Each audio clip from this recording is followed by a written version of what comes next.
तो सभी भाइयों एवं बहनों को नमस्कार। स्वागत है आपका आपके अपने चैनल सक्सेस जंक्शन एक कदम सफलता की ओर में।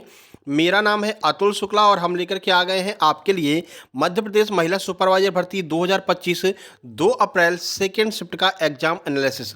आप लोगों से निवेदन है, जितने लोगों को जितने भी प्रश्न याद रहें कृपया वो प्रश्न जरूर भेजा कीजिए। आप अभी देख रहे होंगे कि बहुत सारे जो बड़े बड़े चैनल हैं उन सब लोगों ने एमपी महिला परीक्षक का एनालिसिस कराना लगभग बंद कर दिया है।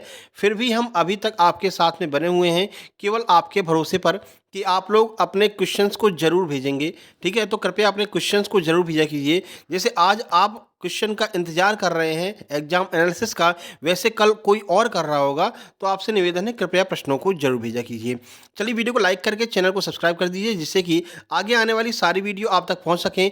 एमपी टेट वर्ग 3 की क्लासेज बहुत जल्द स्टार्ट होने वाली हैं।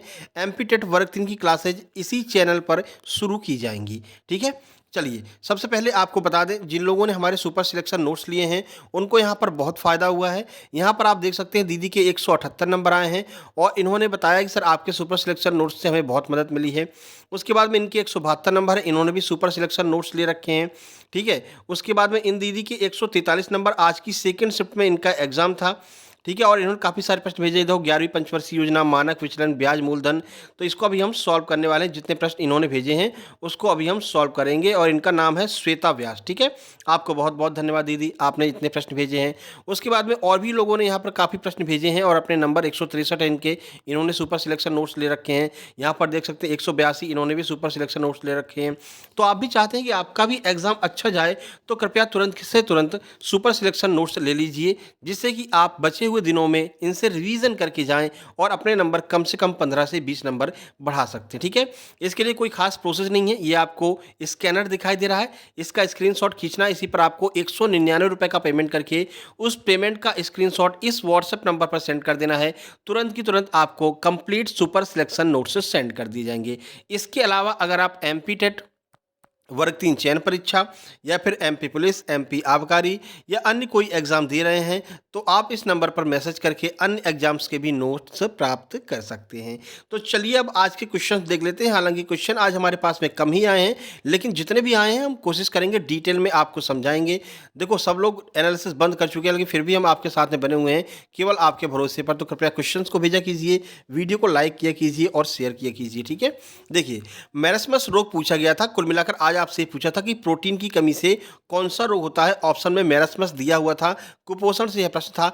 आइए देख लेते हैं मैरस्मस रोग क्या होता है, कैसे क्या होता है। ठीक है, देखो तो जो मैरस्मस रोग है प्रोटीन और कैलोरी की कमी से होता है। यह कुपोषण का एक गंभीर रूप है। यह रोग विशेष रूप से उन बच्चों में होता है जिनको पर्याप्त प्रोटीन, कैलोरी, कार्बोहाइड्रेट एवं अन्य पोषक तत्व नहीं मिलते हैं। यह आमतौर पर गरीबी और भोजन की कमी के कारण होता है। भाई ये सारी चीज़ें उन लोगों को मिल पाएंगी जो लोग गरीब नहीं है, ठीक है ना। और जो लोग गरीब हैं उनको ये प्रोटीन, कैलोरी, कार्बोहाइड्रेट नहीं मिल पाता है, जिसकी वजह से मैरस्मस नामक रोग उनको हो जाता है। इसके लक्षण देख लीजिए, लक्षण भी लगातार प्रश्न पूछे जा रहे हैं।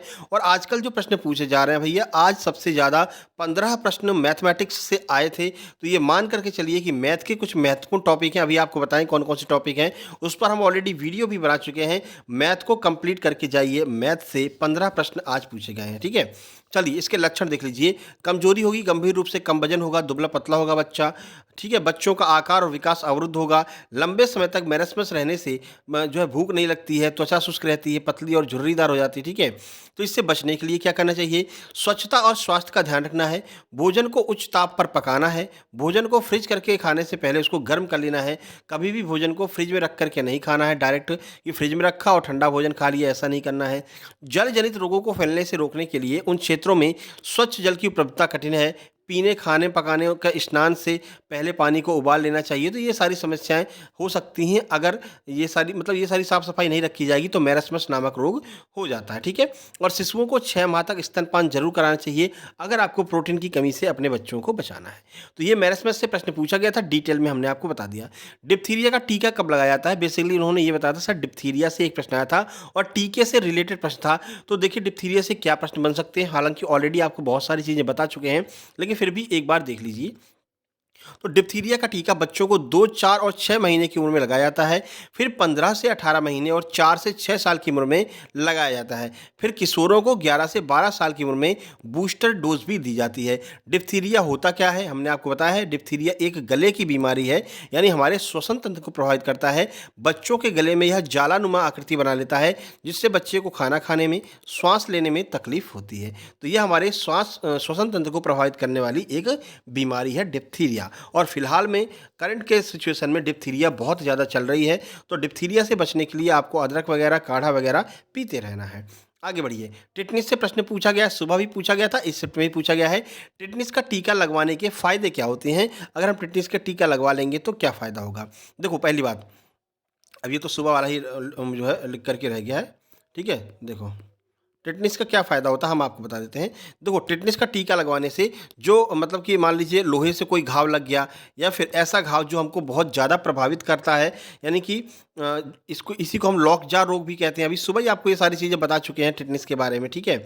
और जो टिटेनिन नामक जीवाणु होता है, उसकी वजह से होता है। तो यही सारे प्रश्न आपके घुमा घुमा करके टिटनिस के बारे में पूछे जा रहे हैं, ठीक है। तो फ़ायदे क्या है, अगर ये टीका आप लगवा लेंगे तो टिटनिस नामक रोग नहीं होगा, ठीक है। और TT1 TT2 ये 2 डोज लगाए जाते हैं गर्भवती महिलाओं को। आज सुबह मैंने प्रश्न पूछा था, बहुत सारे लोगों ने जवाब दिया था, आपका बहुत बहुत धन्यवाद। TT1 और TT2 ये 2 टीके जो है गर्भवती महिलाओं को लगाए जाते हैं टिटनिस से बचाने के लिए। चलिए ठीक है, आगे बढ़ लेते हैं, अगला प्रश्न देख लेते हैं। देखिए, क्वाशियोरकर रोग किसे प्रभावित करता है? क्वाशियोरकर रोग, सबसे पहले ही बात ही क्वाशियोरकर होता क्यों है, तो ये भी कुपोषण का है, यानी कि प्रोटीन से संबंधित यह रोग है। लेकिन ये किसे प्रभावित करता है? सबसे ज़्यादा बच्चों को यह प्रभावित करता है। चलिए इसके बारे में कुछ जानकारी देख लेते हैं। तो क्वाशियोरकर रोग मुख्य रूप से बच्चों को प्रभावित करता है, खास करके उन क्षेत्रों में जहां पर गरीबी और खाद्य असुरक्षा अधिक होती है। वही बात, अगर खाना नहीं मिलेगा तो प्रोटीन की कमी होगी, प्रोटीन की कमी होगी तो क्वाशियोरकर मेरस्मस नामक रोग होते हैं। तो आज क्वाशियोरकर मेरस्मस दोनों पूछा गया था, ठीक है। तो ये प्रोटीन की कमी से होने वाला एक कुपोषण है। यहाँ अब देखो, क्वाशियोरकर है क्या, देखो तो क्वाशियोरकर एक ऐसी स्थिति है जो अपर्याप्त प्रोटीन सेवन के कारण होती है। यह किसे प्रभावित करता है? यह रोग मुख्य रूप से बच्चों को प्रभावित करता है, खास करके 5 साल के कम उम्र के जो बच्चे होते हैं उनको यह प्रभावित करता है। इसके भी लक्षण देख लीजिए। शुरुआती लक्षणों में थकान, चिड़चिड़ापन और सुस्ती शामिल है। जैसे जैसे प्रोटीन की कमी जारी रहती है, व्यक्ति के विकास में विफलता, मांसपेशियों का नुकसान, सामान्य सूजन, एडिमा और प्रतिरक्षा में भी कमी देखी जाती है। इम्यूनिटी जो है वो भी कमज़ोर होती चली जाती है। तो ये आपका आज प्रोटीन से 2-3 प्रश्न पूछे गए थे। उसके बाद में देखिए, सामान्य ज्ञान में प्रधानमंत्री आवास योजना में किसे लाभ मिलता है, यह पूछा गया है। तो चलिए देख लेते हैं। सबसे पहले योजना का उद्देश्य क्या है? तो इस योजना का उद्देश्य था कि 2022 तक सभी पात्र शहरी परिवारों और ग्रामीण परिवारों को पक्का घर उपलब्ध कराना मुख्य इसका उद्देश्य था। योजना को लागू करने वाला मंत्रालय आपसे पूछ सकते हैं, तो देखिए, इसको लागू करने वाला मंत्रालय है आवासन और शहरी कार्य मंत्रालय। योजना में प्राथमिकता किसको दी जाती है? तो विशेष करके सबसे पहले विकलांग लोगों को, वरिष्ठ नागरिकों को, यानी कि जो सीनियर सिटीजन है, अनुसूचित जाति, अनुसूचित जनजाति, फिर अन्य पिछड़ा वर्ग, अल्पसंख्यक, एकल महिलाओं को, ट्रांसजेंडर को, समाज के कमजोर वर्गों को सबसे पहले इसमें प्राथमिकता दी जाती है। अगर घर मकान बनाया जाएगा तो सबसे पहले इन लोगों को वितरित किया जाएगा, उसके बाद में अन्य लोगों का नंबर आता है। देखते हैं ना, कॉलोनी वगैरह वितरित की जाती हैं ग्राम प्रधान के द्वारा, तो यही है। इसके घटक क्या क्या हैं? यह है आपका PMAYU, यानी कि प्रधानमंत्री जो है शहरी आवास योजना और प्रधानमंत्री ग्रामीण आवास योजना, ये दोनों जगह चलती है। आगे बढ़ते हैं, अगला देखिए, पॉक्सो एक्ट से आज जो है प्रश्न पूछा गया था। आइए पॉक्सो एक्ट को कवर कर लेते हैं। पॉक्सो एक्ट साल 2012 में बना यौन अपराधों से बच्चों का संरक्षण अधिनियम है। यह बच्चों को शारीरिक, भावनात्मक और यौन शोषण से बचाने के लिए बनाया गया था। यह एक कठोर कानून है और सभी लिंग के बच्चों को सुरक्षा देता है। इसकी कुछ खास बातें देख लीजिए। पॉक्सो एक्ट से प्रश्न और भी बन सकते हैं। तो जो लास्ट में पेपर बचते हैं, वो पेपर क्या है, वो लोग उल्टा सीधा बनाते हैं। कहीं से कुछ भी प्रश्न उठा सकते हैं, कहीं से किसी भी प्रश्न सबसे ज़्यादा दे सकते हैं। जैसे कि मैथ के आज 15 प्रश्न दे दिए और आपका 3 प्रश्न ही रीजनिंग के दिए, ठीक है। बाकी अभी तक आप जो है प्रश्न जो आ रहे थे वो एग्जैक्ट फैक्ट पर आधारित आ रहे थे। अब आपके दिमागी समझ पर आधारित प्रश्न पूछे जा रहे हैं, प्रश्न घुमा करके पूछे जा रहे हैं। तो ये समस्या हो सकती है लास्ट वालों के साथ में, ठीक है ना। चलिए, बाकी आप लोग सहयोग करते रहेंगे तो लगातार आपके लिए हम वीडियो लेकर के आते रहेंगे। नहीं तो भैया MP टेट MP आबकारी की क्लासेस तो शुरू होने ही वाली हैं। देखो, अब बच्चों के हितों की रक्षा की जाती है। इस कानून में त्वरित सुनवाई सुनिश्चित करने के लिए विशेष न्यायालयों की भी स्थापना की जाती है। इस कानून के तहत बच्चों के खिलाफ यौन अपराध करने वाले को कड़ी सजा मिलती है। ठीक है। गंभीर यौन हमलों के खिलाफ मृत्यु दंड तक का प्रावधान है। अगर कोई गंभीर यौन हमला है तो मृत्यु दंड तक दिया जा सकता है। भाई कंप्यूटर की बात करते हैं तो 3 ही प्रश्न कंप्यूटर से पूछे थे। MS word, MS excel, output input device से प्रश्न पूछे जा रहे हैं। इन सब को हमने, जिन लोगों ने 199 वाली पीडीएफ ले रखी है, उनको ये सारे नोट्स प्रोवाइड कराए गए हैं। कंप्यूटर वाली पीडीएफ आप लोग जरूर देख करके जाइएगा। उसके बाद मैथ की बात करते हैं। 15 प्रश्न आए कहाँ से थे? तो वही आए थे जो अभी हमने रिसेंट में पढ़ाया है। जैसे कोई ट्रेंडिंग टॉपिक होता है जहाँ से ज़्यादा प्रश्न आते हैं तो उसके ऊपर हम वीडियो बना देते हैं। अभी कुछ दिन पहले गणित के 2-3 टॉपिक ऐसे थे जिससे ज़्यादा प्रश्न आ रहे थे, जैसे कि आपका माध्य, माध्यिका, बहुलक और जो है आपका क्या था वो रेंज, यहाँ से बहुत प्रश्न आ रहे थे तो इसके ऊपर अलग से हमने वीडियो बना रखी है। वो वीडियो जरूर देख करके जाइएगा, वहाँ से कम 4 से 5 नंबर आपके पक्के हो जाएंगे। ठीक है। तो इसी चैनल के अंदर दिया गया है माध्य, माध्यिका, बहुलक बाई सक्सेस जंक्शन, सर्च करेंगे तो आपको वो वीडियो मिल जाएगी। इसके अलावा मानक विचलन से 2-3 प्रश्न आ रहे हैं। मानक विचलन भी आपको हमने करा रखा है ट्रिक के माध्यम से। सर्च करना मानक विचलन बाई सक्सेस जंक्शन, तो वो भी आपको मिल जाएगा।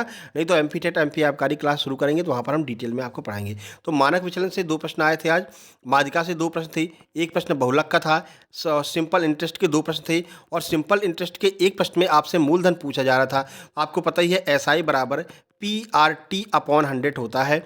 इसमें क्या करेंगे, 4 चीज़ें हैं इसमें, एक एसआई है, पी है, आर है, टी है। इसमें 2 चीज़ दे दी थी, मतलब 2 चीज़ यहाँ पर दी थी, एक चीज़ यहाँ पर दी थी, यानी कि उन्होंने बताया था सिंपल इंटरेस्ट इतना मिलता है, रेट इतनी है, टाइम इतना है, तो बताइए प्रिंसिपल कितना है। मूलधन आपसे पूछा गया था। यही सूत्र एक यूनिक सूत्र है, हर जगह आपके लिए ये कार्य करेगा, तो यही सूत्र लगा करके आप आंसर निकाल सकते थे। बाकी स्पीड एंड डिस्टेंस से प्रश्न सिंपल पूछे जा रहे हैं। लाभ और हानि के भी प्रश्न पूछे गए थे, 2-3 प्रश्न लाभ हानि के पूछे गए थे। ठीक है। जब क्लासेस चालू होंगी मैथ की तो आपको अच्छे से समझाएंगे। बाकी रीजनिंग के आज 3 ही प्रश्न पूछे थे, जिसमें सीरीज, अल्फ़ाबेट, ब्लड रिलेशन के 2 प्रश्न पूछे थे और इनमें से एक प्रश्न पूछा गया था। 3 से 4 प्रश्न ही पूछे गए थे रीजनिंग के। चलिए बाल शिक्षा एवं देखभाल की बात करते हैं। तो पूछा गया था गर्भावस्था के दौरान उचित पोषण क्यों आवश्यक है? तो देखिए गर्भावस्था के दौरान क्या होता है, बच्चे को भी ब्लड चाहिए रहता है, माता को भी ब्लड चाहिए रहता है। बच्चे को भी ऑक्सीजन चाहिए, माता को भी ऑक्सीजन चाहिए। लेकिन अगर वो सही से खाना पीना नहीं खाएंगे तो ये दोनों चीज़ें पर्याप्त मात्रा में उपलब्ध नहीं हो पाएंगी। तो गर्भावस्था के दौरान उचित पोषण माँ और बच्चे दोनों के लिए अत्यंत महत्वपूर्ण है, क्योंकि यह शिशु के स्वास्थ्य विकास में मदद करता है और माँ को गर्भावस्था के दौरान होने वाली जटिलताओं से बचाता है। ठीक है। अब गर्भावस्था में पोषण की उपयोगिता देखिए। सबसे पहले शिशु के विकास के लिए स्वस्थ वजन, गर्भावस्था के दौरान पर्याप्त पोषण शिशु के स्वास्थ्य में, स्वस्थ वजन में मदद करता है। अंगों का विकास, आवश्यक पोषक तत्व शिशु के अंगों जैसे कि मस्तिष्क, हड्डियों एवं अन्य महत्वपूर्ण अंगों की रक्षा करते हैं। रोग प्रतिरोधक क्षमता को बढ़ाते हैं। माँ के लिए क्यों आवश्यक है, एनीमिया से बचाव। आपको पता है अगर आयरन और फोलेट जैसे तत्वों की कमी हो जाएगी तो एनीमिया हो सकता है, यानी कि रक्त की कमी हो सकती है, और रक्त की कमी दोनों लोगों के लिए समस्या पैदा कर सकती है। गर्भावस्था के दौरान उचित पोषण से मतलब बच्चा अगर है तो बच्चे को उचित पोषण नहीं मिलेगा, जिससे कि उसको भी समस्या हो सकती है। प्री एक्सक्लेम्पिया का खतरा बढ़ जाता है। गर्भावस्था में उचित पोषण न मिलने पर प्री एक्सप्लेंसिया यानी कि गर्भावस्था में उच्च रक्तचाप, गर्भावस्था के दौरान अगर हाई ब्लड प्रेशर हो जाता है तो ये समस्या हो जाती है। ठीक है। अगर पोषण आपको टाइम टू टाइम मिलता रहेगा तो इस खतरे को कम करने में मदद मिल सकती है। चलिए प्रबंधकीय कौशल की बात करते हैं। 10 नंबर का पैराग्राफ आया था, 5-5 नंबर की 2 पैराग्राफ आए थे, और इस शिफ्ट में छोटे छोटे पैराग्राफ आए थे। सुबह तो कठिन पैराग्राफ आया था, इसमें छोटा आया था। ठीक है। चलिए उसके बाद में 11वीं पंचवर्षीय योजना पूछी, सुबह 12वीं पूछी थी, शाम को 11वीं पूछी है। तो 11वीं पंचवर्षीय योजना का उद्देश्य पूछा है, तो 11वीं पंचवर्षीय योजना समावेशी विकास के लिए एक व्यापक रणनीति प्रदान करती है। इसका अंतिम उद्देश्य लोगों के जीवन स्तर में व्यापक सुधार लाना, जिससे विकास और अधिक तीव्र और समावेशी हो सके, यानी विकास तेज गति से हो सके। योजना में गरीबी, शिक्षा, स्वास्थ्य, महिलाएं और बच्चे, बुनियादी ढांचा और पर्यावरण जैसे लक्ष्यों पर भी विचार केंद्रित किया गया था। ठीक है। तो ये आज आपकी 11वीं पंचवर्षीय योजना पूछी गई है। बाकी आपसे निवेदन है भाई ज़्यादा से ज़्यादा प्रश्न भेजा कीजिए। आज कम प्रश्न आए थे, जितने प्रश्न आए थे उसके बारे में हमने डिटेल में आपको जानकारी दे दी है। आपका किसी भी शिफ्ट में एग्जाम है, अपने प्रश्नों को इस नंबर पर भेजिएगा और इसी नंबर पर आप अपने सुपर सिलेक्शन नोट्स प्राप्त कर सकते हैं। किसी भी एग्जाम की आप तैयारी कर रहे हैं, MPSI, MP पटवारी, खैर पटवारी के तो अभी नहीं बने क्योंकि वैकेंसी ही नहीं आई है। ठीक है। MP पुलिस, MP आबकारी, इन सब के नोट्स आपको प्रोवाइड कराए जाएंगे। वर्ग 3 चयन परीक्षा के नोट्स भी उपलब्ध हैं। MPSI 199 रुपये में है, बाकी सारे नोट्स 189 रुपये में उपलब्ध हैं। आप लोग ऊपर दिए गए QR कोड पर पेमेंट करके कोई भी नोट्स प्राप्त कर सकते हैं। ये हमारा जो है आपका फेसबुक चैनल है सक्सेस जंक्शन के नाम से, सर्च करके ज्वाइन कर लेना।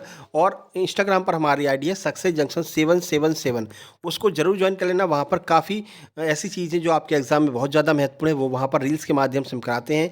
जैसे कि हमने विटामिन की एक सीरीज चालू कर रखी है, ABCDE 5 विटामिन हमने करा दिए हैं, आप जा करके ज़रूर देख लीजिएगा।